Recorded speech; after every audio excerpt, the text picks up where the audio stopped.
I think a lot of the work needs to come from within. I think just getting the interest in your finances and putting, just like saying to yourself, it's not an option, right?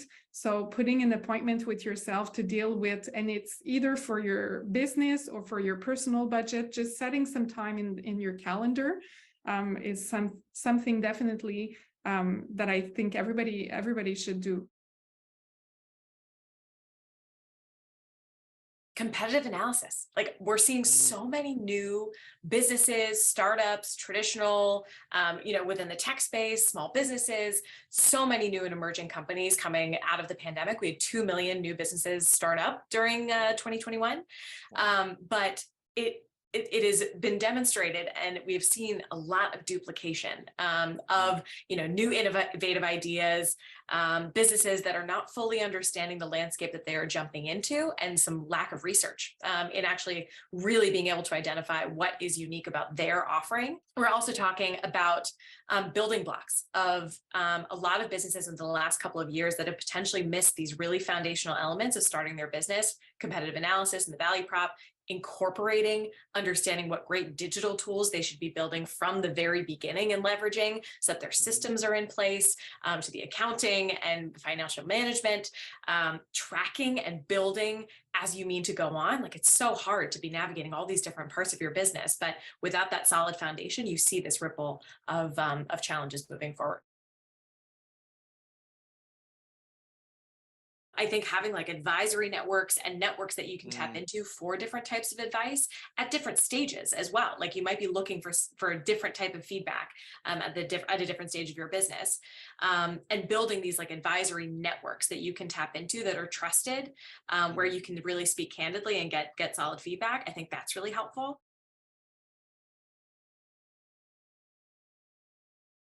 This might sound obvious, but when they're not making money, right? Like, when their expenses are higher than their revenue, then it's like, okay, what is going wrong? Like, something needs to change. So profitability is, obviously very important. And then another thing is cash flow, right? Like, which ties into profitability, but I see a lot of business owners, kind of on the brink, and they're like, oh, I don't know if I can make payroll. I don't know if I can pay my vendors. So these are kind of I wouldn't even say they're early signs, right? Like, it's just, signs that things are not going well or something needs to change. I feel like cash flow can also be temporary, but profitability can be long-term. So maybe you have like a cash crunch for a specific reason for a period of time, maybe not so worrisome. But if it's you don't have a business model that's profitable, I think that's when that's definitely a sign. I think for smaller businesses that, like, we tend to deal with, cash flow and profitability tie pretty closely together. It's just maybe other types of businesses where it's very capital intensive, where it's like less closely tied together, right? There's a way for your business to get out of the situation if there's still profitability and viability for the future. So if you're carrying a lot of debt from the past, for somewhat reason, maybe I'm just like pandemic comes to mind, right? So there's some government loans, there's some money that was given out, but it needs to be repaid. So maybe you need to have a structured plan to repay that through a proposal. So that's an option that's available through a trustee, not just closing down and doing bankruptcy.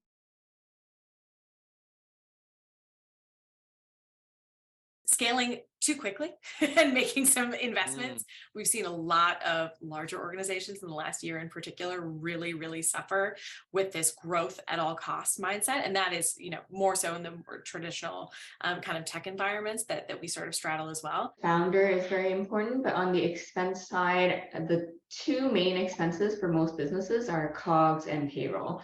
So like kind of what Kayla said about growth over anything else, like sometimes I see people hiring too quickly and they don't even understand like what value these people are adding, and payroll is really expensive, right? So you need to make sure that these people are actually generating sufficient revenue for you.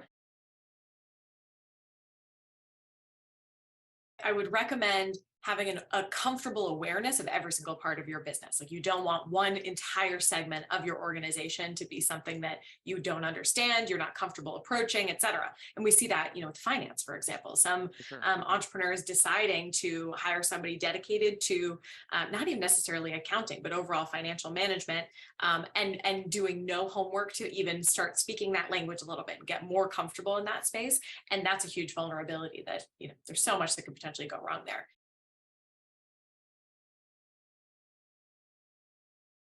I think being thoughtful around the types of networks that are really going to be beneficial towards you.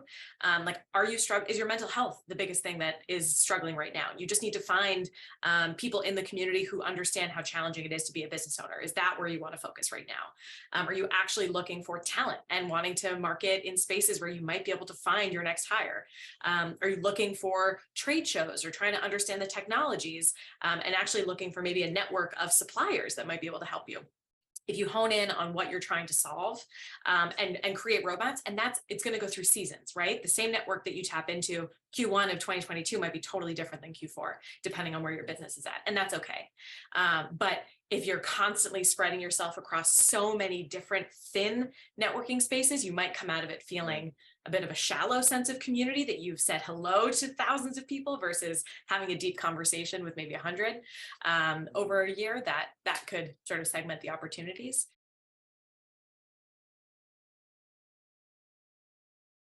To start, if it's just a simple business, I see a lot of people just starting as a sole proprietor.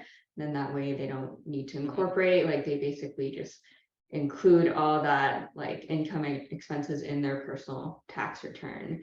So that's usually the easiest way if it's just something simple. People usually decide to incorporate if they want to kind of separate themselves for liability purposes.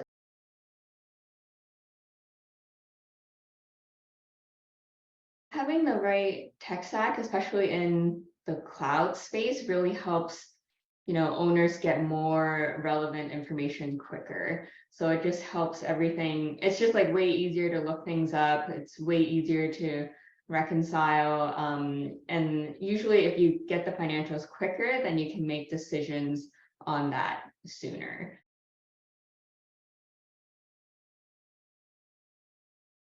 I think for the typical small business owner, like getting the sales in, the sooner the better. And then that way you know that your services work, or like people are actually wanting to use your services or wanting to use your product. Just make sure that you understand personally what you're getting into, right? Because in the scenario where you're incorporated, where is that line? You're liable for unpaid HST. Are you liable for the lease agreement that you sign under your business's name? So it's not because you're incorporated that automatically you're protected. So there could be definitely some things that need to be looked at. Sort of comment is like, there's no perfect, absolute, foolproof way to build a business. If there was, then we would have perfectly scaled businesses that were thriving consistently, and we wouldn't see businesses fail. So it's an art, a science. It's experimental. It's a little messy, and so just give yourself the protections that you need to make sure you're doing it properly, and be aware of all of these things that we've chatted about, but be gentle on yourself that you can't be an expert in every single part of building a business.